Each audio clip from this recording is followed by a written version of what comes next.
PAT Cummins has been ruled out for the first half of the IPL. Ishan Kishan कप्तानी करेंगे।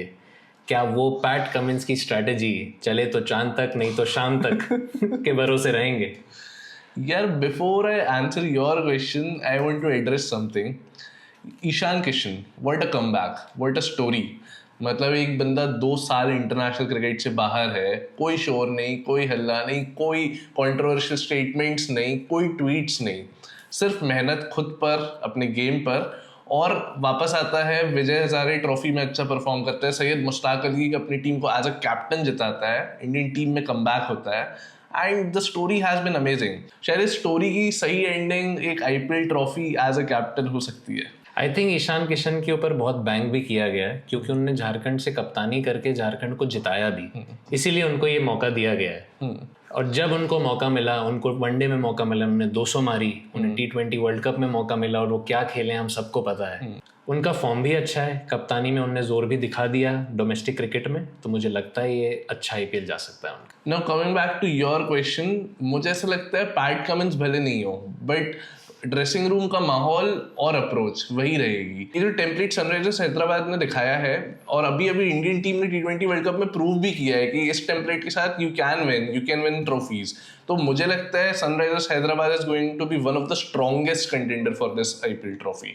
Traditionally Hyderabad हमेशा ऐसी team रही है जिसने रन कम बनाए बैटिंग से, और बॉलिंग बहुत अच्छी रही है। भुवनेश्वर कुमार, टी नटराजन, हमने ऐसे बॉलर्स देखे हैं इनकी टीम में, पर इस बार उनके पास वो बॉलिंग की फायर पावर नहीं है। एंड जैसे कि हमने देखा पैट कमिंस भी एब्सेंट हैं, सारा दरमदार टॉप ऑर्डर को ही मिला है, रन बनाओ और मैच जिताओ। तो ये कई बार ना मुश्किल पड़ जाता है, क्योंकि सनराइजर ऐसी टीम भी रही है जिसने सबसे ज्यादा 200 प्लस रन खाए हैं। इनने बनाए भी बहुत बार हैं, जब 200 बनाए ये मैच जीते हैं। इनके सारे प्लेयर्स का स्ट्राइक रेट 180-200 के ऊपर ही है टॉप 4-5 का, बट स्टिल ये मैच ज्यादा हारे, कंसिस्टेंट नहीं रहे हैं। आपकी बात बिल्कुल सही है। ये जो हाई रिस्क हाई रिवॉर्ड वाली जो अप्रोच है इनकी, ये जितना रिवॉर्डिंग है उतना ही यहाँ पे आपको लॉस भी देखने मिलता है। लेकिन अगर आप नोटिस करेंगे तो latter half of the IPL जो था पिछली बार, वहीं पे इनके मैक्सिमम 200 प्लस रन आए थे, और जैसे कि आपने बोला जब भी इनने 200 बनाए हैं तब इनने मैच जीता है।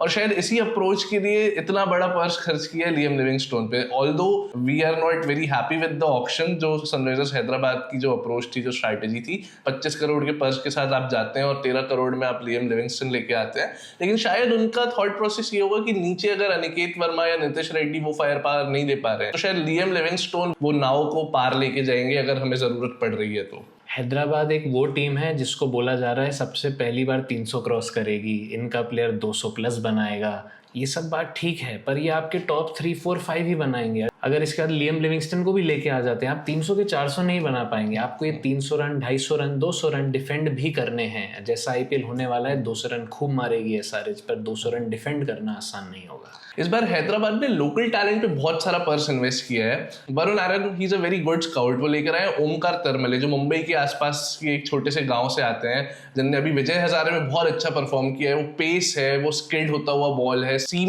मूवमेंट पे बहुत रिलाई करते हैं। फिर वो लेकर आए प्रफुल्ल हिंगे, जिनका बॉल बहुत एग्जैजरेटेड इन स्विंग आता है। 2 लेफ्ट आर्म स्पिनर्स लेकर आए in the name of Shivang Kumar and ट्रेंस फुलतेरा। ये टैलेंट तो बहुत अच्छे हैं, लेकिन अब देखना पड़ेगा कि ये बड़े स्टेज पे वो काम कर पाते हैं या नहीं। छोटे टूर्नामेंट्स में, डीवाई पाटिल टूर्नामेंट में, सैयद मुश्ताक अली में, यहाँ पे इनने परफॉर्म किया जहाँ पे लोगों की इतनी नजर नहीं होती है। जब आपके पास इतना सारा क्राउड होगा जो आपको देख रहा होगा, प्रेशर बहुत अलग होता है। तो it is going to be very fun to watch these exciting talents. True, but आप ये देखो, आप 25 करोड़ लेके उतरे थे ऑक्शन में, आपने मोहम्मद शामी को जाने दिया, आप लियम लिविंगस्टन लेके आए 13 करोड़ में, आपको इंटरनेशनल बॉलर लेके नहीं आए, ऐसी सेंसेशन लेके नहीं आए जिसकी आपको ज़रूरत थी, क्योंकि आप ऐसे मैच हार रहे थे जहाँ आप लो स्कोरिंग गेम डिफेंड नहीं कर पा रहे थे। And Hyderabad had been famous for that. तो आपको एक वो बॉलर चाहिए था up front with Pat Cummins. अब पैट कमिंस भी नहीं है तो you will miss that bowler.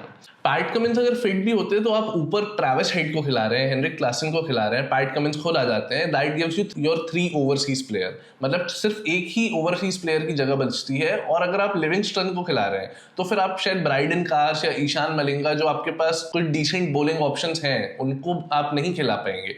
तो स्ट्रैटेजी वाइज थोड़ा सा, yes I agree with you कि थोड़ा सा ऊपर नीचे है सनराइजर्स की कहानी, लेकिन ओवरऑल जो उनका टेम्पलेट है, it is going to be fun.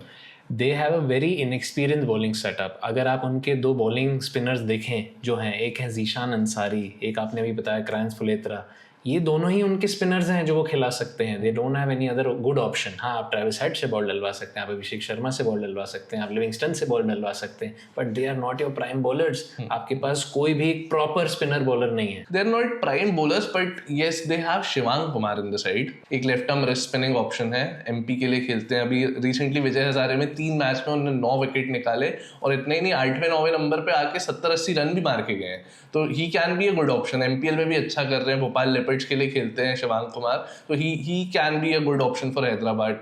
जो आपने सही बताया, जो इंडिया का फॉर्मूला था गो बिग और गो होम, एक quarter final, semifinal, final India जो अच्छा खेली, ये इनकी भी वही स्ट्रैटेजी है. बट आप एक चीज़ भूल रहे हैं, इनकी भी वीकनेस वही है जो इंडिया के साथ थी. टॉप 3 लेफ्ट हैंडर हैं, ईशान किशन, ट्रेविस हेड, अभिषेक शर्मा. और अभिषेक शर्मा की वीकनेस अभी सबको दिख गई है. तो दूसरी टीमों से राइट आर्म ऑफ स्पिनर आएगा, तैयारी से आएंगी. लेकिन हमने देख लिया था कि वर्ल्ड कप में भी उनने वो ओवरकम कर लिया. और अभी मुझे लगता है ये जो थोड़ा सा टाइम मिला है उसमें वो प्रैक्टिस भी कर रहे होंगे, ऑफ स्पिनर्स बुला के, एक्स्ट्रा ऑफ स्पिनर्स लगा के उनको छक्के मारने की कोशिश कर रहे होंगे वो. तो मुझे लगता है ही ओवरकम, ही मैनेज, वो दिक्कत नहीं होगी उन्हें. तो बात करते हैं प्लेइंग 11 की. टॉप 3 अपने काफ़ी सेट हैं. I think Travis Head, Abhishek Sharma, Ishan Kishan. Number 4 पे आ जाते हैं हेनरिक क्लासन. फिर आप खिला सकते हैं नीतीश कुमार रेड्डी एंड अनिकेत वर्मा. मुझे लगता है अनिकेत वर्मा को अगर थोड़ा चांस मिलेगा, ही इज़ वेरी गुड. मतलब जो उनके छोटे छोटे केमियोज आए, एक 76 रन की पारी आई उनकी 30-35 बॉल पे. पहला मैच जो उन्होंने खेला उसमें उनको 2-3 बॉल मिली, उसमें उन्होंने अच्छे लंबे छक्के मारे, बीच में 36 रन 40 रन की पारियां आई. तो he is a very good heater.